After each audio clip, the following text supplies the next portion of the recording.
with the gorgeous, incredible, flawless FARRAH MOAN. Lady Red, how did you like that Orgasmatron performance by FARRAH? That was quite interesting. Yeah, mine would have went a little bit to climactic and a little bit more aggressive. Oh, really? Well, you still can have your chance. Come on, Lady Red. I mean, well, you old stick in the mud. I mean, you know, I don't want to stage the youngins. I want them to be encouraged, not intimidated. Oh, all right. Well, what about a little bit of both? Come on, just give us a little bit, Lady Red. Come on, show the children how it's done, Lady you know, Red. When you seduce the young man, you have to. You know what I'm saying? You want to get fucked, so you play pussy. You know. Okay. Come on over. Yeah. Ooh, yeah. Wait. Don't put it all the way in. I gotta breathe. Wait. Oh, yeah. Turn over, son. Classic Lady Red, flip them over. Now, FARRAH, you were telling me during the break that you used to be a phone sex operator? Yes. Honey. If you ever went to the War on the Catwalk show, it was a question that was brought up, like, what is your weirdest job you've ever had? And when I was 18, I was living in the outskirts of Austin, Texas. I didn't have a car, and I didn't have a job, so I was like, God, I need to make money somehow. And then my friend was like, well, you know, my friend does this, like, here's the link or whatever. You should do it. And I was like, I could be a phone sex operator. Like, yeah. Totally. Like, I could sit in my pajamas, make my coffee, and just, like, you know, moan all day for these people. It sounds like such an easy job and easy money. So I got one of those, like, small little flip phones, like, from Walmart that's, like, from 2004. Like Straight Talk, yeah. Yeah, like 2004. Even though they had it, what is it called? They have the numbers anonymous or whatever, so they don't know your number. Yeah. But I wanted to be able to do stuff with my other phone while I was working, so I was like, I'm just grab a little burner phone for this. And let me tell you how little moaning I did and more like counseling and therapy I did. Really? It was like, I don't know what I'm gonna do. My wife is gonna leave me. She sees that I've been using these phone apps. And it's like, oh yeah? Your wife is gonna leave you? You're about to lose all your kids? Oh my God, and she's gonna take everything? Oh my God, that really sucks. I'm so sorry, baby. And so after 2 months of it, I was like, this is not phone sex operating. I'm not qualified to be a therapist. Right, so. That's sexy therapy. Yeah, so I was like, this is not for me, you know. I just moved into a place that was closer to town, and then I started working at the mall. Now, you dropped out of high school? Yes. So tell me about that, and what was the motivation and the moment? Where were you coming from? My mother actually made the executive decision and was kind of like the strong figure in it because I didn't want to leave high school. I was working at a tanning salon and paying for my cosmetology schooling in high school. And so if I dropped out of high school, I was basically also a high school dropout and a beauty school dropout, and I really just wanted to graduate. I really wanted to have my cosmetology license. Like, I was all about it. But I was so severely bullied to the point where, like, every single day at school was just, like, kind of awful. And I remember I would have to go and talk to the counselors every morning before school started, so I had to get there even earlier, and they would, like, just try and make sure everything's okay. But, like, when I would tell them what was going on, like, instead of them being like, oh, that's really fucked up that this kid is doing this to you, they'd be like, well, you know, maybe if you don't want to be bullied, you should conform and maybe, like, not wear your purse and not wear your perfume and not wear your eyeliner, and, like, maybe you should just blend in a little bit better so that you don't get bullied and so you can finish school. And my mom looked at that and she was like, no, I'm not good. Like, my son should be able to express himself freely and exist in the school who he is. There's 4,000 kids at this school. Why can't my son be who he is? You know what I mean? And so it was always like a back and forth thing. And I remember the breaking point for my mom was after we had talked to the counselors. We were walking down the hallway, actually leaving the school, and a kid in the hallway screamed, "Faggot!" And my mom turned around, looked at him, and she goes, grab my hand, Cameron. We are going back to the front office. And she said, I need all the paperwork. We are pulling my son out of the school. This is fucking bullshit. And so I went to homeschooling after that, which was actually quite nice, except I didn't actually do any work? Finish. I didn't even finish the homeschooling, so I don't have like a GED or any kind of like, you know. document. Luckily, you have your beauty, and your lips, your hair. And so then what? Was that a move into drag, or was that a period of trying to just figure out what you were going to do? Because you had dropped also out of beauty school, like in Greece? Yeah, so I beauty school drop out. Go back to high school.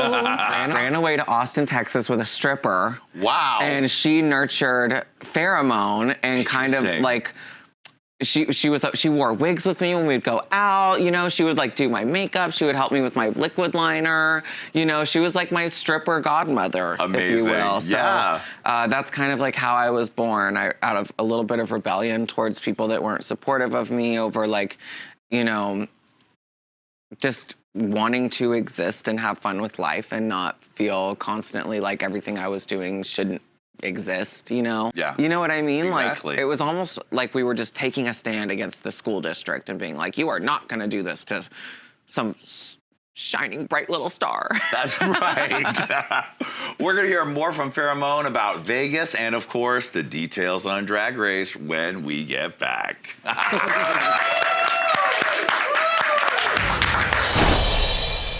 Hey Queen!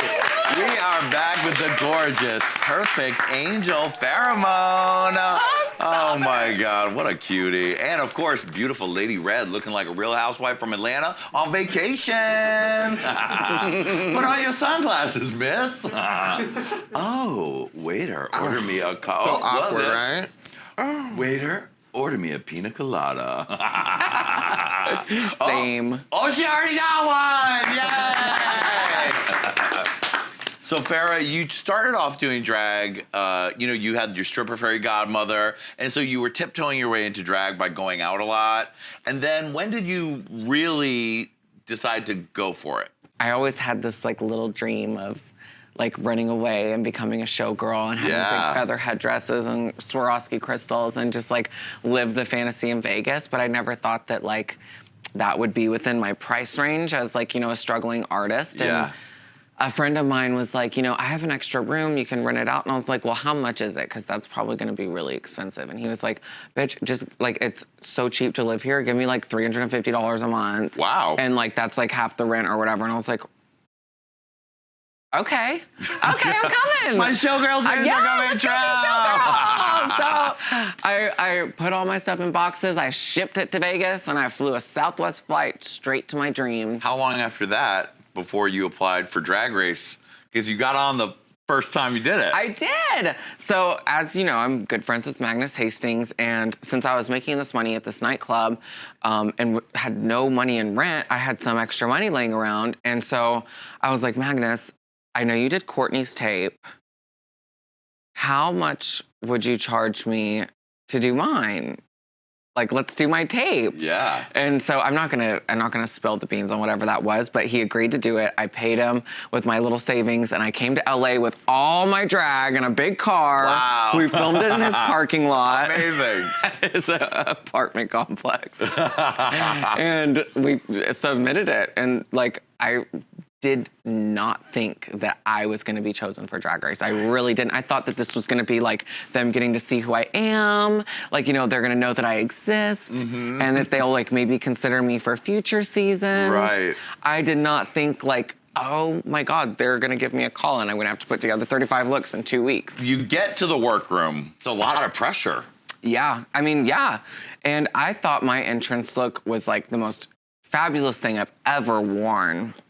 A friend of mine let me borrow this like authentic 2007 Dolce & Gabbana sterling silver, straight off the runway, chain dress that is, I mean, literally probably still to this day the most expensive thing I've ever worn. And I wore a pair of like little like silver Louis Vuitton Pigalle, and I was feeling my fucking oats, and I walked in there and I was not fazed by literally anybody. I was like, you know, I've got this. This is like, you know, in the bag, whatever. But then like more girls started to come in after me, and I was like, And then I realized, oh my God, I've been following Peppermint forever. But I was like, you know, she'll probably go farther. You know, you go through all those things in your head while you're sitting there. And then Aja walked in, and Kimora, well, no, wait, let's go back to when Kimora walked in. Yeah. That was a fucking gag, because we actually both worked at Share Nightclub for a while, and then she went to go, I think she went to like Piranha or Free Zone or some other club. And so, I mean, we basically saw each other all the time. And like, I've known Kimora for years, and I was like, I never thought that Kimora was the kind of girl that wanted to like be on Drag Race, because she was always more of like a socialite. Like, she loved like showing up with her posse of guys, looking all hot in like a slutty outfit, like getting drunk and partying and dancing on the dance floor. Like, she was like very much like the socialite of Vegas, like, especially the gay world in Vegas. So when she walked in, I was, first of all, really relieved to see a familiar face. I was like, oh my God, what the heck? We were just at the airport together. How did we not see each other? Like, whoa. So that was a gag. But then when Aja came in, I'd known her too. When Shea Coulee came in, I was like, this is going to be a competition, isn't it? This is really going to be a competition, huh? Because I've been following Shea for a long time. Yeah, I knew she was no joke, sweetie. Cunty, fierce, gorgeous, amazing. And her walk-in line was so good. I didn't come to play, I came to slay. Oh, yes, she did. She said that, and I turned around and I was like, and then when Sasha Velour came in, she came in screaming. And at first, it really startled me, and I was like, what's happening? And then I turned around and I saw her, and I couldn't help but just have like the biggest smile on my face. I was like, this is so good. I was so entertained by her and so like enchanted by her just from the first day. I will never forget it. I was like, she is gonna be something that people aren't gonna expect. I just knew there was something about her that was gonna be, I didn't necessarily think as soon as she walked in that she was gonna be the winner, but I was like, she's gonna do something, she's gonna pull out some stuff on the show that we're not expecting. And she did. Right out her wig. Right out of her wig. Right out of her wigs and grays, honey. What do you think was some of the hardest stuff on the show? I think I struggled with the like anxiety that I face under pressure. And like, you kind of only have a couple of hours to do certain things, and you don't really get time to think about what you're gonna execute. You just have to like execute something. Yeah. And you have to use it within the means of stuff that you brought, or minuscule sort of things that they provide. So every time we were standing there in the workroom waiting for RuPaul to come out and tell us what our challenge was, I was like, please, don't let it be something impossible for me. Right. Please. Now, did you cry as much as it looked like you did? I cried twice as much as it looked like I did. They cut me out. They cut out some of my best cry scenes. Right. They did. The whole situation, I don't know what it was. To this day, I still have not cried as much as I cried filming Drag Race. But something about that intensified, emotional, like once in a lifetime, like dream come true happening. Like I would cry even when something was happy. Like when Nina got her phone call from her mom a week before I got mine, I cried. It was so sweet seeing Nina's mom come in and like kind of, especially right when Nina needed it. Yeah. It was like, I was like, Nina, do you just love her? Do you just love her? So yeah, I don't think they had enough time to show all the times that I cried. I love it. I mean, people started loving you for your crying, loving you for your sad faces, and I'm sitting here right now loving you with your sad faces. I'm like, she is cute.